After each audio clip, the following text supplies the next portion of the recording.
Hi, everybody. I hope everyone can hear me at the back. A very good evening. My name is Dr. Trinetra, but that is a bit of a mouthful for many people, so please feel free to call me Trin. And if you must annoy me, then call me Trin Trin, which is my Instagram username. Just the other day, my friend was saying to me, Trin Trin, you need to have an air of mystery to you. You aren't, you put too much out there. There's too much honesty on your profile. You need to tone it down a bit, you know. You need to be enigmatic.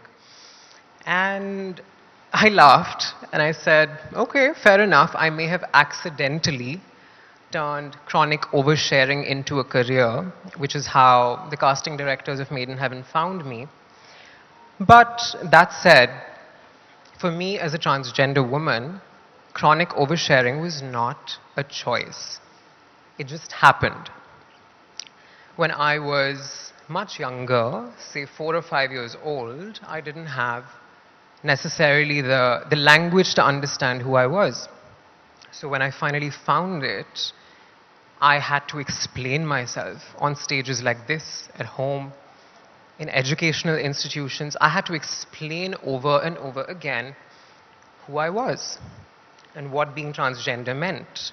And for those of you that don't know, a transgender person is someone who does not identify with the gender that they were assigned at birth. And I always felt like I just wasn't a boy.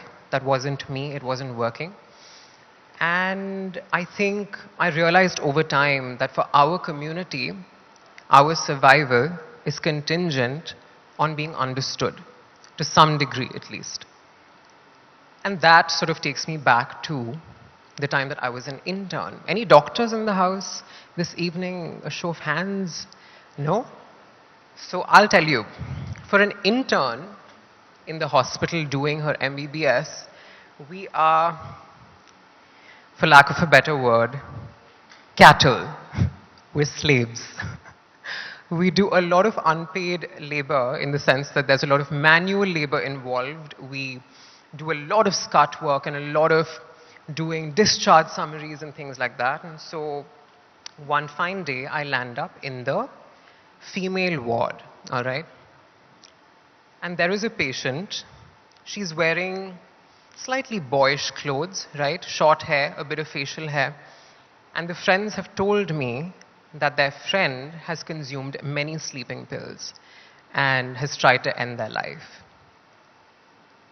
And when I looked at that patient, I knew that face all too well. I'd been there in high school, right? I knew what it was like to not know why you're feeling so uncomfortable in your skin, why people don't seem to understand. And the first thing I said to this patient was, your file says female. Do you want me to refer to you as something else?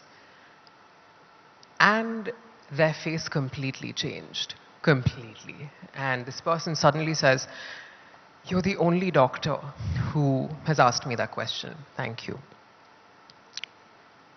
I don't think people realize that the risk of suicide for an Indian transgender person is nearly 50%. Did you know that 1 in 2 transgender people will attempt suicide before the age of 20? And it's been proven that it's not because of who you are as a human being, but it's because of what you're subjected to. There are social factors involved, right?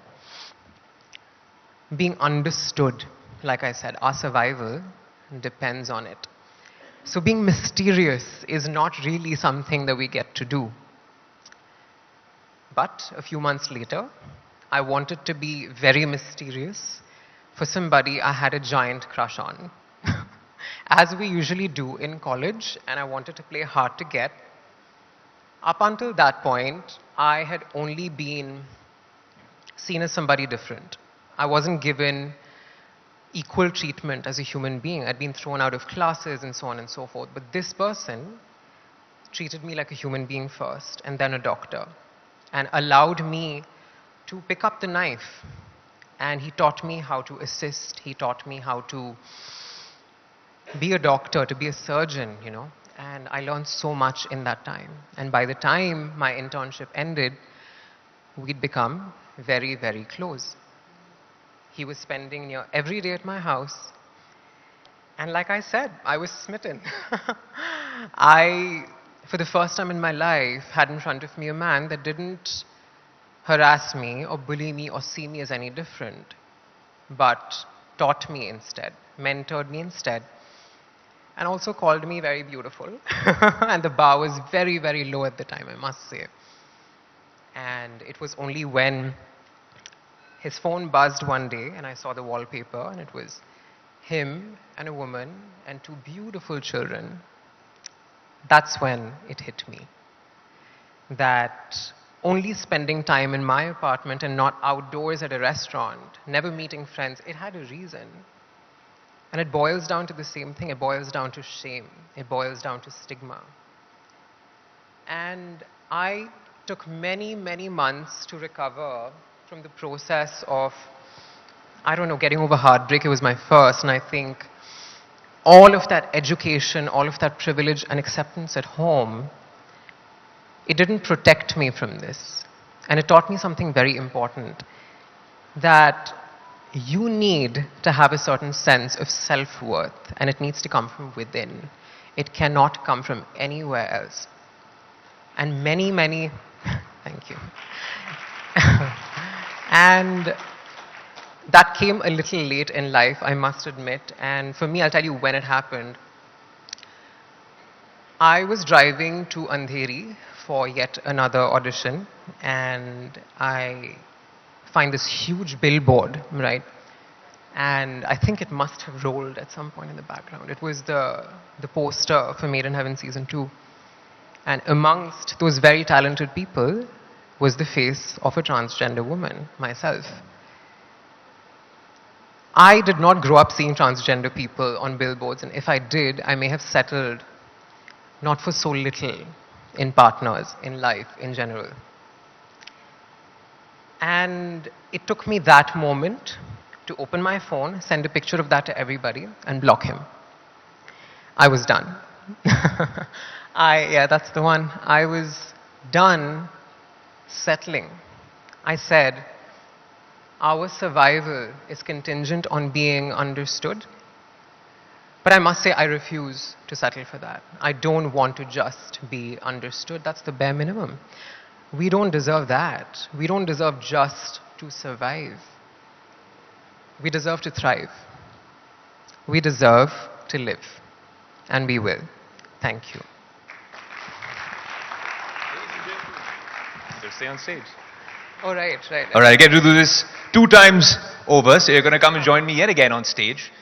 Guys, a huge round of applause. Come on, we are all caffeinated. That was an inspiring presentation. Thank you. And we have a couple of minutes to pick your brains. Sure thing. I mean, the session was aptly titled Not Made in Heaven, Queer Lives Matter.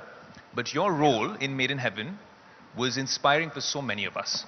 Well done on that performance. Thank you so much. Trinetra, what was it really like? Because you spoke about your journey and your Yeah. trials and tribulations. How much of Trinetra's life and feedback was incorporated into the script for Meher's role?